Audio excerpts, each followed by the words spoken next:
Здравейте, момичета! В това видео ще може да видите целият процес, през който преминах, изследванията в болницата, възстановяването ми, как съм се чувствала всеки един ден след моята операция, колко време ми отне да се възстановя, кой ме оперира, доволна ли съм, не съм ли доволна, имам ли усложнения, нямам ли усложнения, премахването на конците, алергията, която получих след като ми сложиха имплантите.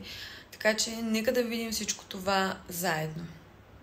Приятно гледане ви пожелавам и не забравяйте да се абонирате за моя канал, за да може да гледате още подобни видеа.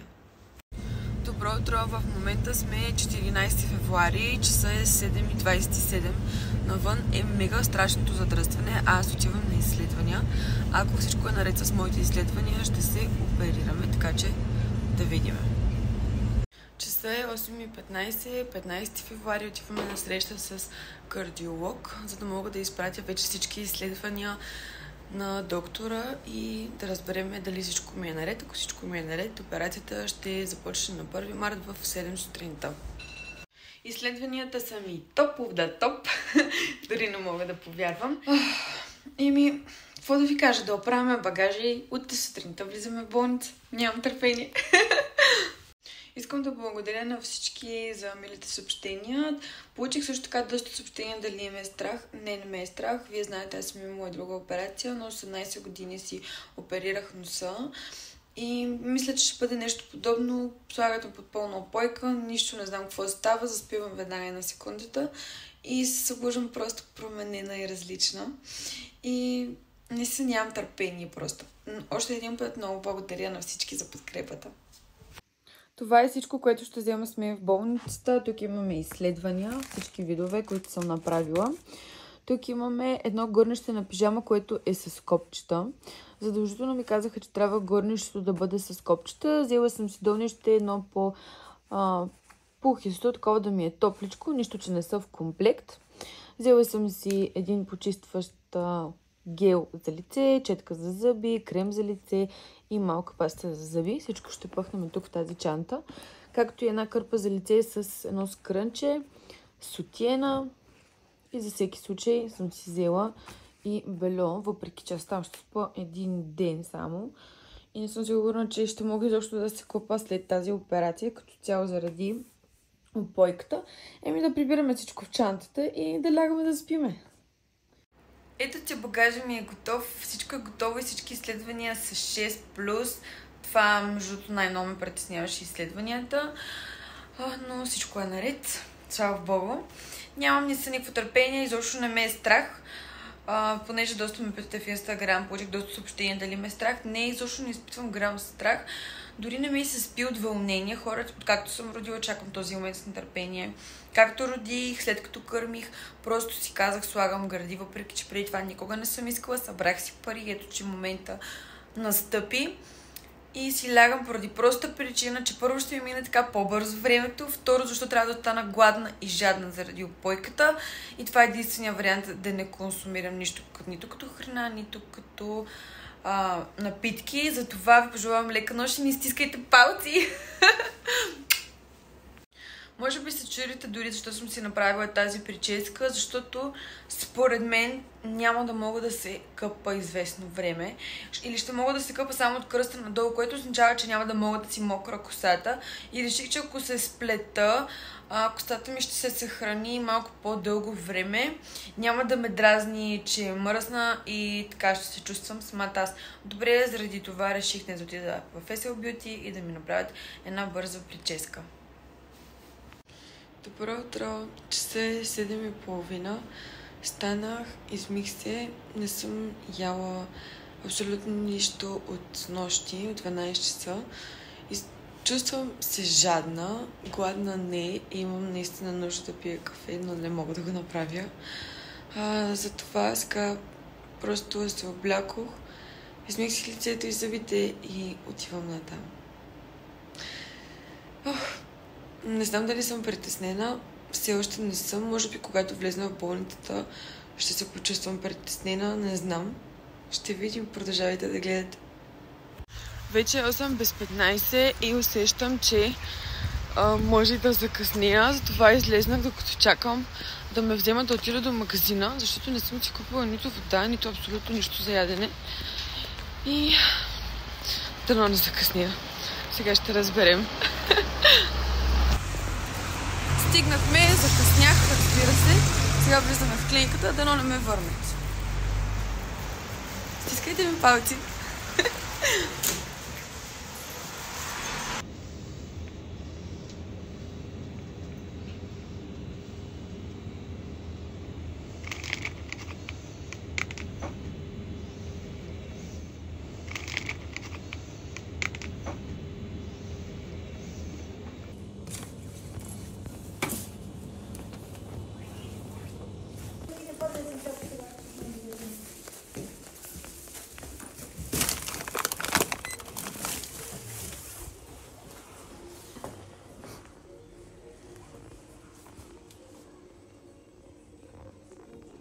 Следващия морам притеснения.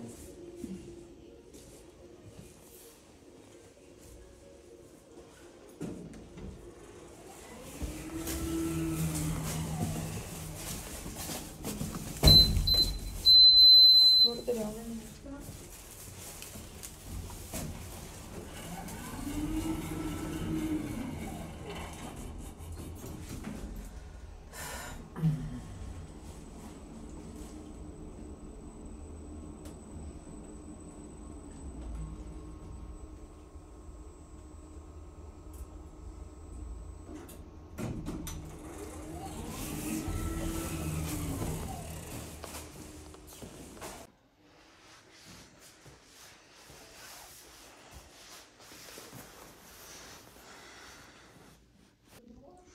Ето я и стаята, в която ще бъда следващите дни. Помолиха ме да съм на това там легло, тъй като там на доктора ми било по-удобно да чертая, документи, пижамата, която сега си слагам. Ето, тук всичко съм си сложила в гардероба, имам си телевизор. Ето я и банята. Ето мен. След малко ще съм с едни гърди напред. Ами ето, че съм готова. Облякох си пижама с копчета, тъй като да може да ме разкопчават по-лесно. Чакам доктора, слагат ми обойката и започвам. Ще се включи няколко часа по-късно. Надявам се всичко да мине наред и по план. Тук що мина анестезиолог и ми нарисува ръката. Не знам какво точно ми сложи, някакви чертички с някакъв гел. Това с какво е, си нямам на представа. Ако някой знае, може да напише долу в коментар.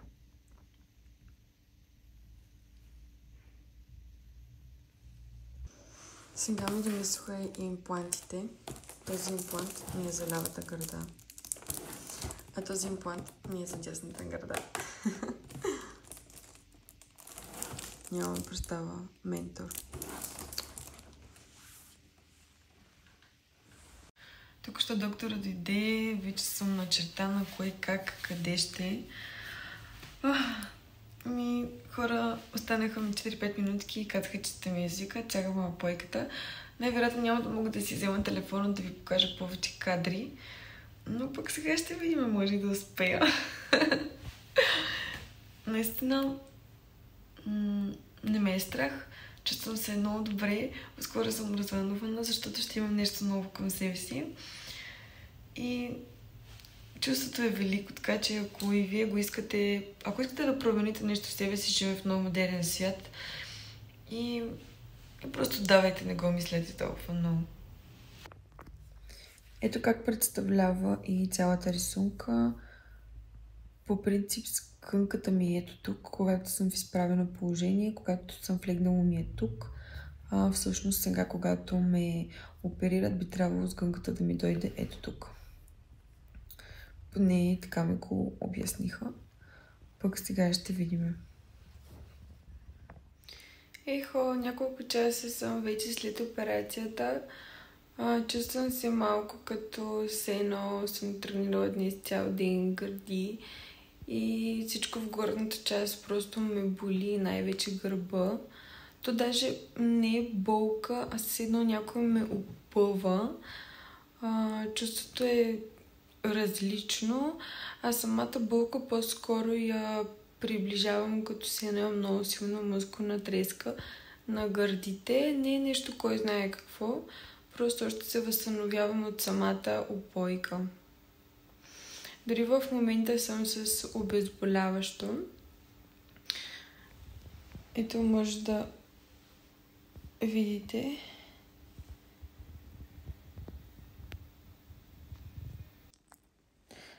На гърдите ето ги самите гърди. Може да видите, че в момента са доста по-нависоко. Те ще спаднат, както и ще се посъберат и разстоянието между гърдите ще се получи доста по-малко. Аз съм си правила освен имплант, имам леко повдигане, което не са ме рязали на котва, ами с едни мрежички от вътрешната страна и както имам и намаляне на зърната, така че съм си правила 3 в 1. Но пък много ми харесва резултата. Може да забележите, че и татуса ми е непокътнат и си изглежда така доста добре. Утре ще ми сложат вече сутринта сутиена и ще видим как ще изглеждам с него. В 10:30 вечерта ми пристигат гости и ми носят Макдоналдс. Да, како? Аз ли стая якото? На леглото. На леглото, али? Чувствай се като у дома си. И си мата.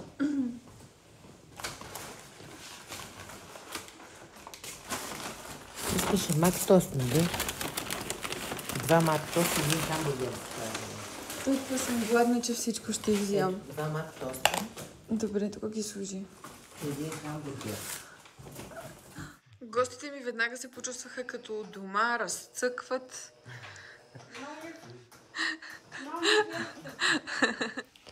Ето тук имаме и дренажи, в които всъщност са закачени за гърдата ми и трябва да си ги нося при ставане. Аз се опитвам да се разхождам колкото мога от тук до края на стаята и обратно. Като цяло се справям доста добре. И сега наобратно. Само забележите как си повдигам леглото, за да мога да се изправя. Иначе ми е много трудно и шкафчето ми седи отворено, защото нямам сили да го отварям и затварям постоянно. Едва го отворих един път. И продължаваме с разходките. Дайте да отидем в банята. Да видим какво става. Аз не мога да им се нарадвам на тези гърди.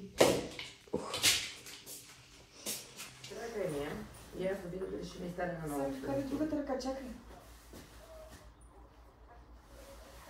Да. Ето, че вече съм си вкъщи. Боли, много боли. Боли повече от секцията. Главно ме боли гърба. Гърдите по-скоро ме опъват, но днес все пак ми е втори ден. Ще видим утре как ще се чувствам, но определено може би ако знах, че е толкова болезнено, може би нямаше да си го причина, честно ви казвам. Въпреки, че резултатът наистина е страхотен. Днес ходих да ми сменят превръзките и резултатът се заслужава наистина, но по същото време ужасно много боли. Ще видим утре как ще съм и за колко време ще се възстановим. Може би третия ден беше най-кошмарен. Най-много ме болеше, може би бях на по-леки болко успокояващи или след болницата, не знам, не съм сигурна. Но когато се прибрах, ако не бяха майка ми, приятелките ми и баба ми се грижат за мене, със сигурност нямаше да се оправя сама. Така че ако мислите да се подлагате на такава операция, трябва да имате задължително поне един човек, който да седи през цялото време до вас. Аз в буквалния смисъл останах само за половин час сама. Реших да полегна и след това не можах да стана. Затова през цялото време трябва да имаме задължително някой при нас, поне първите 3-4 дни. Сега вече аз се чувствам по-добре, дори се връщам на работа. Аз работя всъщност през телефона си, но все пак се чувствам окей да започна дори да работя. Ами е само четвърти ден, така че 7-ми ден от моята операция се качих да карам кола, като моята кола е автоматика, не е с ръчни скорости. Опитвам се да карам малко по-бавно, тъй като не мога да правя много резки движения все още с ръцете. Ето тук от тази част под мишниците все едно още го чувствам като че имам мускулна треска и за това внимавам как шофирам, но въпреки всичко вече трябва да се върна към ежедневието си, така че няма как. Ето, че днес ми е 8-ми ден, откакто съм оперирана и си имам силикон. Много съм щастлива. Много го исках, между другото. И много се радвам. Да видим сега, мисля, че ще ми махнат освен дренажите, дори и конците. Да видим как точно става това. За съжаление не ми дават да снимам, но ето тук сега ще легна и ще ми махнат конците и дренажите.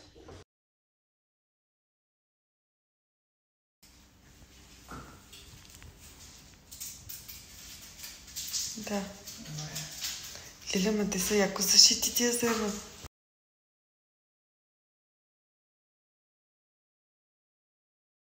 Ехо, часа е 4:30. Днес ми е 10-ти ден, откакто съм оперирана и се събуждам с ужасен сърбеж. Направо, буквалния смисъл, искам да си махна имплантите, само да спре да ме сърби. Не знам кое е по-гадно, болката, която изпитвах първите дни или този сърбеж, който изпитвах в момента. Буквално смисъл и днес през деня много ме сърбеше, но сега вече, когато си легнах, точно заспах, след 2 часа се събудих. Смятайте колко е силен сърбежа, за да чак да се събудя. Дано скоро да мине. Не съм сигурна този сърбеж дали е от самите лепенки. По принцип така ми казаха в болницата, че от лепенките и от силното лепило, което също сме до кожата, дори от едната страна на гърдата, буквално в смисъл кожата ми се е обелила и горния слой на кожата го няма. И сега, когато също отново лепенка върху самото обелено място, направо е ужасно, но в същото време граните започват да ми зарастват и те също ме сърбат и просто да минава по-бързо. Заради сърбежа, който получих през нощта, наистина беше ужасно. Събудих се един път, там към 3 часа или колко беше, един път се събудих към 6. Направо не мога да ви опиша за какъв сърбеж става въпрос. Опитах се да превържа сама и точно не знам какво направих. Отново се свързах с асистентката на доктора и ме извикаха веднага да отида в болница да видят раните, за да не стане някакъв проблем и да не се наложи случайно втора операция. Затова сега отивам натам. Казаха ми, че до половин час трябва да съм там, трябва да съм много бърза, така че ви оставям и отивам.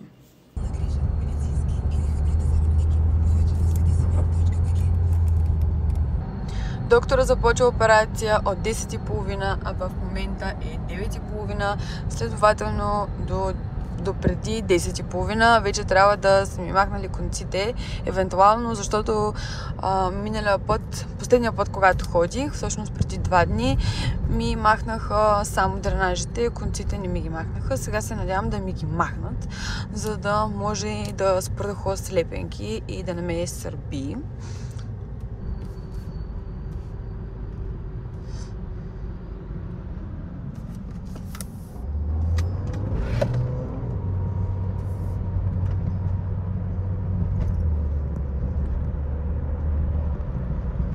Знам, че всички чакате с нетърпение да разберете кой е доктора, който ме е оперирал и кой ми обръща всъщност толкова много внимание, тъй като наистина от болницата се грижат перфектно за мене. Ето, че вече ми е 11 ден от моята операция.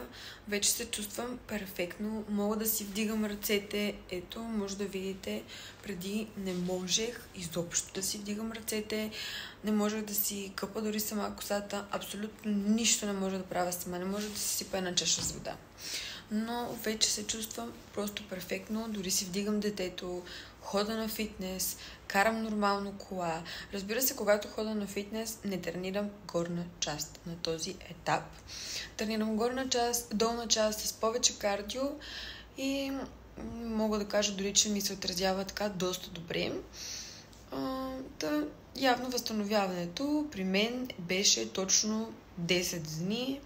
На 11 ден вече бях като нова. Така че за 10 дни си заслужава, момичета. Моят доктор Молов, аз съм много доволна от него. Най-честите въпроси, които получавах от вас, бяха при кой доктор съм се оперирала, при доктор Молов. Останах доста доволна. При него определено се чака много време за операция, както и за преглед. При мен нещата станаха малко по-бързо, защото просто имах цялата сума за имплантите веднага. Това за мен е доста дългоочаквана операция. След като родих, нямах търпение да си сложа импланти. Преди това дори не съм си помисляла за такива. Клиниката, в която се оперирах аз, се намира в град София и най-задавания въпрос: колко кубика сложих? 465 в гърда.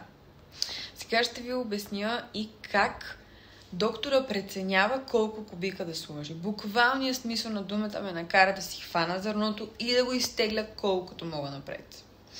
Цялото пространство, което има свободно вътре, трябваше да се запълни. Не определих сама колко кубика да си сложа. Колкото място имаш, толкова. Нито може да ти сложи повече, защото ще ти разтегне гърдата, нито може да ти сложи по-малко, защото ще седи увиснала. Така че кубиците ги определя доктора. Не аз или вие. Надявам се с това видео да съм била полезна поне на 50% от вас. И за тези, които ще си слагат гърди, един съвет ви давам, за да не ви боли гърба, както ме болеше мен. Си вземете лепенки против болки в гърба от аптеката. 2 лева струват и ще ви спасат от болките, които си причиних аз. Аз не знаех за тези лепенки. Баба ми каза след като вече болките минаха. Може да видите, вече дори не съм с медицинския сутиен, само спа с него, чувствам се топ. А днес ми е 14 ден от операцията. Благодаря ви, че изгледахте това видео. Надявам се то да ви е харесало. Може да споделите вашите критики в коментари, защото винаги има такива. Или може и хвали. Но ако ви е харесало видеото, не забравяйте да харесате, за да може да ме подкрепите. Да споделите с ваши приятелки, които обмислят да си слагат гърди, да видят как съм го преживяла аз. И не забравяйте също така да се абонирате за моя канал. Така ще ме подкрепите. Всеки един абонат за мен е важен и аз ще го оценя. Има въпроси, на които не съм ви отговорила, задайте ги в коментар. Обещавам, ще отговоря в Instagram сторите. Целувки!